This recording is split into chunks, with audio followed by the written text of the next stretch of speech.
What's going on, everyone? I'm just a typical, average American here today to react and learn about the top 10 iconic Americans played by Brits? What? Yes, this is kinda something that, as a fan of movies and TV and characters in general, I am vaguely aware of some of the really famous, well, what I previously thought were American actors, honestly. And then you find out they're actually British, which not only means that they're really, really good actors, because they've caught my attention in that way, but they're doing it all while doing an American accent that fooled me. It's on two levels incredible acting, you could say. So there are a couple of examples of this kind of stuff. Americans played by Brits that I'm aware of, but these are the top 10 iconic Americans played by Brits. So I am sure this list is going to have some very interesting examples of this. And I just always find this stuff very entertaining. It's really amazing. Amazing performances that people can successfully fool you into thinking they're British or from America, and they're doing the accent, and from all over the world, different people doing all this stuff. It's crazy. It's such an insane skill to have. And always surprises us Americans. We always assume that for some reason everyone is American. No one could possibly imitate, not intimidate, but, well, they might intimidate me, but they imitate the American accent so well that I'm always shocked when I learn they're not American. I think that's something a lot of Americans have experienced, and maybe I'll experience it right now. So let's take a look. For this list, we're looking at real or fictitious icons who have been instrumental in shaping American history and culture, but have been portrayed by a British or Irish actor in film. Ah, but you philosophize disgrace. Christian Bale, I am aware of, and it's insane. And criticize all fear. Number 10, Tom Holland as Spider-Man, Spider-Man Homecoming. Hey, Suit Lady. I kind of feel bad calling you Suit Lady, you know? I think I should probably give you a name. Like Liz. No. God, that's weird. Brits are no strangers to the MCU. We've seen Benedict Cumberbatch as Doctor Strange, and, to the delight of fans everywhere, Tom Holland as the comic book favourite, Spider-Man. Yeah. He is definitely one of my favorite young actors. Everyone loves Spider-Man. Iconic American superhero, definitely fits into that category perfectly, yet he is played by a Brit. I was shocked when I first saw this. At some point, I've seen clips of this and knew about Tom Holland already, but his American accent, well, he's actually doing like sort of a New York thing, a subset of an American accent, and my goodness, it is more American sounding than me, the way he talks. He is insane how he can go between his natural accent and his American accent. It is so good. So good. You would never guess in a million years that he's not American. Do you know that I was the only one who believed in you? Everyone else said I was crazy to recruit a 14-year-old kid. I'm 15. No, this is where you zip it! As a kid, pretty much everyone wanted to be Spidey at some point, and Tom Holland's portrayal of the Wallcrawler embodied the average Joe with greatness thrust upon them brilliantly, and it was finally a true to the comics depiction. Hey, I need information, you can give it to me now. Alright, chill. Come on! What happened to your voice? What do you mean, what happened to my voice? He's like... Now they're just showing clips from the movie. I just enjoy Marvel movies. This is just making me want to watch superhero movies. Likeable, his accent is convincing, and, well, he's your friendly neighborhood Spider-Man. Like someone will call you. Oh, All right? from your team. Okay.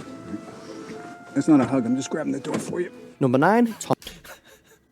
Oh, Tom Hiddleston! But I was going to say about Tom Holland, it's not just that he has the accent, but he's just a good actor. That's very important. Tom Hiddleston. Tom Hiddleston as Hank Williams, I Saw the Light. Hank Williams! Playing a musician for a film can be difficult. As well as sounding like them, your mannerisms and stage presence has got to be on the money. Come to see me, baby, and bring along some dough, and we'll go honky-tonkin', honky-tonkin'. Thankfully, You know, I think I knew that Tom Hiddleston was British with a last name like Hiddleston. How can you not be? But it's very fancy. But I've never seen this movie or this character before. Some kind of country character. I don't know if it's hard to do an American sort of country accent, or if that makes it easier in a way, because it's kind of like the more strange and the more characteristic the accent is, the more specific it is. It almost gives you something to lean into in a way. I don't know if that's true or not, but even most Americans can imitate this accent even, just because it's so darn iconic in American literature and movies. So I do think he's a great actor, but I've never seen this character. But from what I can tell, it's pretty good. Tom Hiddleston brought his A game when he played country and blues legend Hank Williams. I got a feeling called the blues, oh Lord, since my baby said goodbye. From his convincing southern tones and singing voice to his subtle foot-tapping and hip-jiving nuances, it's clear that Hiddleston did his homework. Okay, so the film as a whole... I think when I think of him, I actually think of Loki from Marvel. And somehow he comes off as very British when he does Loki, even though he's not supposed to be? I don't know. Tom Hiddleston just somehow as a person is very British, even when he's trying to be an American. All wasn't great, but Tom nailed it. Move over, little dog, 'cause the big dog's moving in. Number 8, Jared Harris as Andy Warhol. I shot Andy Warhol. Let's get him to do something really modern. Considering how influential, controversial, and experimental Andy Warhol's work is, he was a surprisingly placid guy, which makes accurately playing him in a film rather difficult. So, don't try and act, just be yourself. But I actually don't know this actor. To do something. Jared Harris, Jared Harris, excuse me. Harris, let me Google him. British actor, he checks that box. Oh, this guy. Well, he didn't even look like himself. How long ago was this? 1996? Okay, so de-age him like 25 years? Take away the beard? I like this guy. I didn't know if he was British or not. Okay, I get it. So, don't try and act, just be yourself. but Jared Harris was up to the challenge. Sporting a platinum wig and coolly flitting in and out of scenes, Harris captures the coy attitude of Warhol perfectly. The famed pop artist was known for his reserved but enigmatic personality, with followers hanging on his every word, and that certainly comes across in Harris's performance. Also, I don't know a lot about Andy Warhol. He was an artist, right? I'm so uncultured, man. Andy Warhol? Did he do paintings? Film, director, producer? No, was he a director? Yeah, didn't he do art? The tomato can, the Campbell's soup can, right? Yeah, okay. Yeah, but have him do it again. Number 7, Audrey Hepburn as Holly Golightly, Breakfast at Tiffany's. Audrey Hepburn. I think is before my time, but I definitely know the name. I don't know if I would have been able to tell you she was British. Holly Golightly gosh, that's another name that, you've heard of, but you just don't know.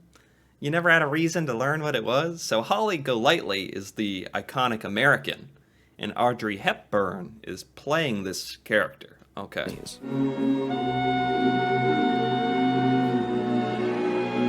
Take your pick of memorable moments and iconic images from this film. The fashion, the hair, the dress, the cigarette, Moon River sang out of a window. Breakfast at Tiffany's is crammed full of standout scenes, and it's all tied together by Audrey Hepburn's unforgettable stint as Holly Golightly, who's described by writer Truman Capote as an American geisha.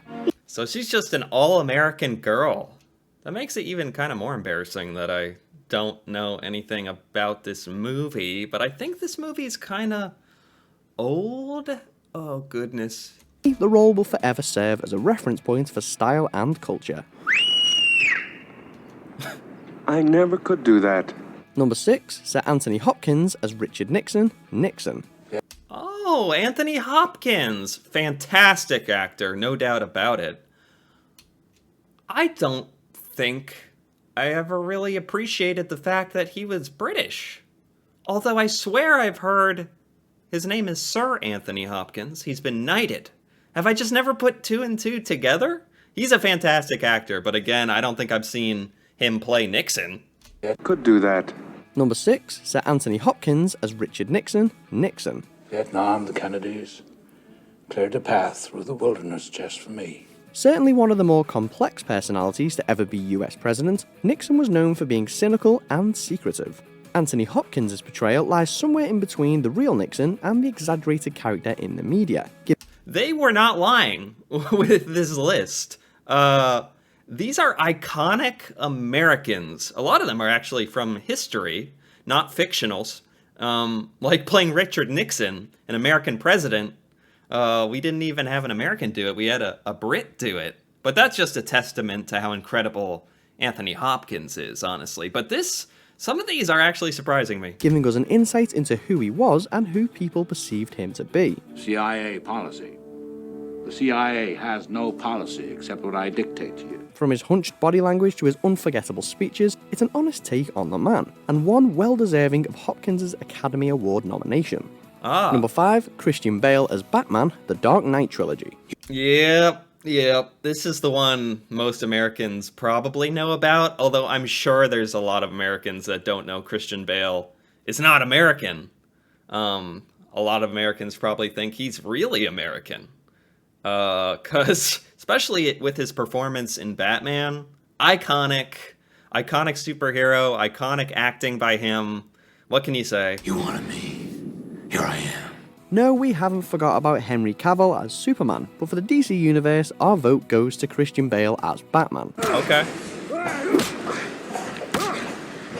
Christopher Nolan's realistic take on the comic book character demanded a versatile performance, and Bale had the acting chops for the job. Christian Bale is insane. Let me just get that out. As an actor, don't care where he's from, he is insane. I've seen a lot of his movies. One of the best working today. Whether he was having an emotional heart-to-heart with Alfred as Bruce Wayne or interrogating the Joker as the Caped Crusader, Bale's Batman explored every facet of the character, giving us a hero that kids and adults alike can look up to. I swear to God. Swear to me! Number 4, Charlie Chaplin as the Tramp. Charlie Chaplin. Gosh. At some point, I even took some kind of cinema history course and learned about Charlie Chaplin. But goodness, if I didn't remember where he was from. And The Tramp, the movie. I might have seen this. I didn't realize this was iconic American cinema, though. Undeniably Chaplin's best-known persona, the Tramp was the little guy always striving to succeed and fit in, and in many ways, he represented the quintessential struggle for the American dream.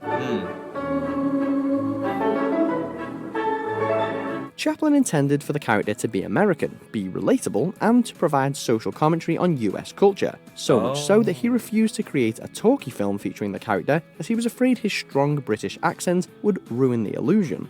Right, I didn't even notice that. Point that out. He doesn't talk. He's just acting. Somehow he's so good at just his physicality and his movie making that he was playing an American. And that's interesting. He wanted to do it himself. Since his first appearance in 1914, the Tramp has set the benchmark for slapstick and improvisational comedy. Yeah. Number 3, Michael Fassbender as Steve Jobs, Steve Jobs. Oh, yeah. I forgot Michael Fassbender was not American. But I do know he played Steve Jobs, which is certainly one of the most iconic American characters you could ever portray. It's like on par with Nixon, Steve Jobs, one of the most famous Americans ever. I love Michael Fassbender, by the way, and his acting. I've seen clips of this movie, but not all of it. Nothing says American icon like an entrepreneur setting up shop in a garage and laying the foundations for one of the biggest tech companies of the last 50 years. I sat in a fucking garage with Wozniak and invented the future because artists lead and hacks ask for a show of hands. Steve?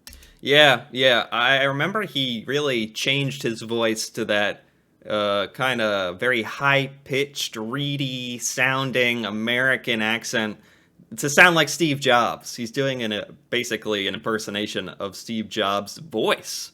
And he does a good job. I'll give it to him. Steve Jobs has been portrayed in film before, but arguably the most entertaining, albeit over-dramatized version, is Danny Boyle's 2015 effort, featuring Ireland's finest Michael Fassbender as the eponymous tech mogul. You think John became John by winning a raffle, Woz? You think he tricked somebody or hit George Harrison over the head?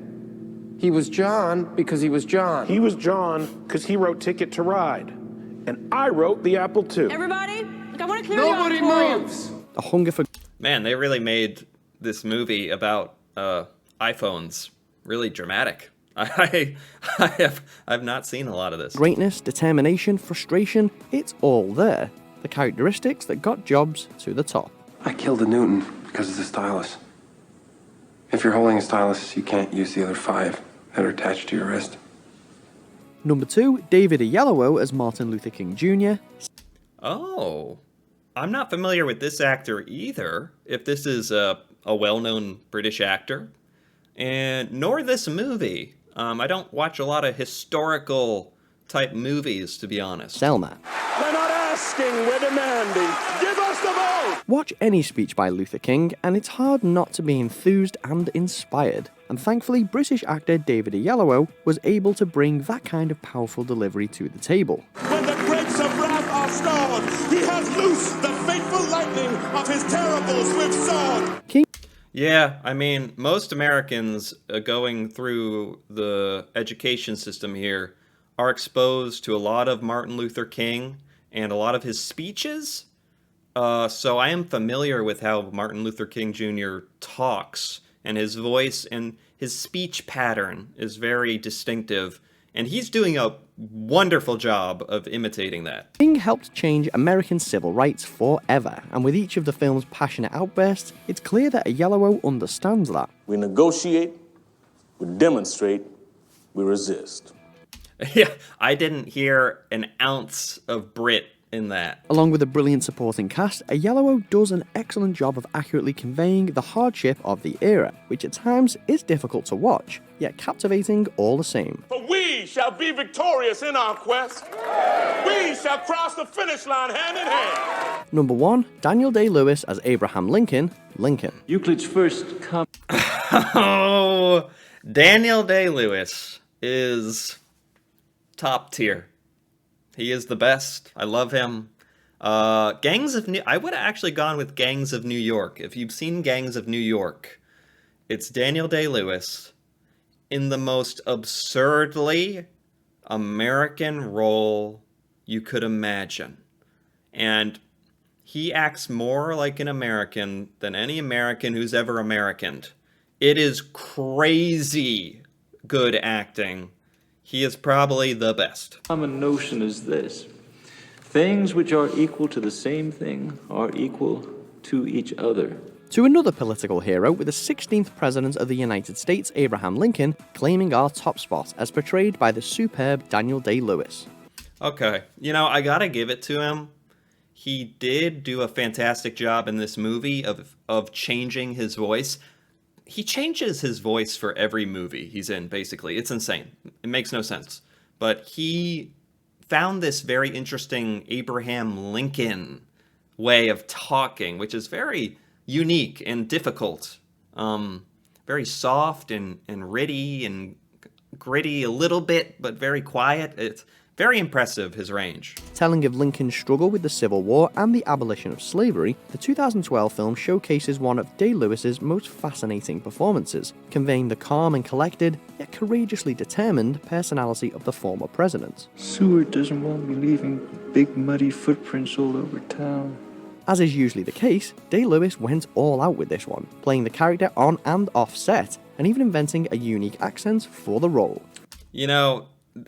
I agree with this as a number one Never have I agreed with a number one so much. Daniel Day-Lewis. I knew he was an American. I was not sure where he was from. But goodness gracious, he has played a lot of American characters. There Will Be Blood, Gangs of New York, Abraham Lincoln. It's wild. So good. It's a sturdy profession and a useful one. Do you agree with our picks? Check out these other great clips from Watch Mojo UK and... I do agree. After that. This was by Watch Mojo UK. I give it a like. I liked that a lot. What are the people saying here? Daniel Day-Lewis as Bill the Butcher should have been on the list. Yes, it is a legendary performance.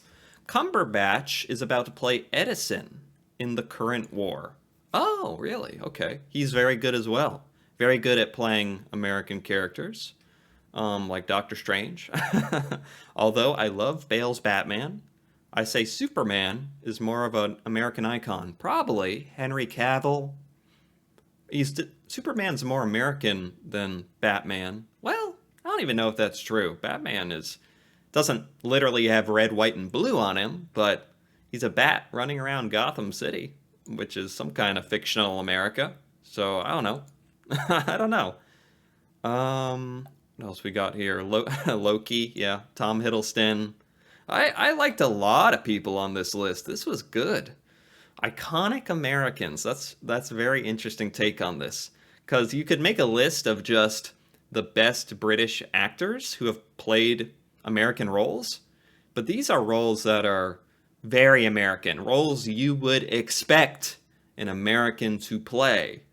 But some of these British actors are just so dang good that they can do it. They can do it better than maybe an American could have. It's crazy. It's crazy. Anyway, if you thought this was crazy as well, or good, feel free to leave a comment or possibly give it a like. And if you're interested in more videos like this, me reacting to Britain, things there, the culture there, the UK culture that I've never experienced before, feel free to subscribe for more. And until then, thanks for watching, and see you next time.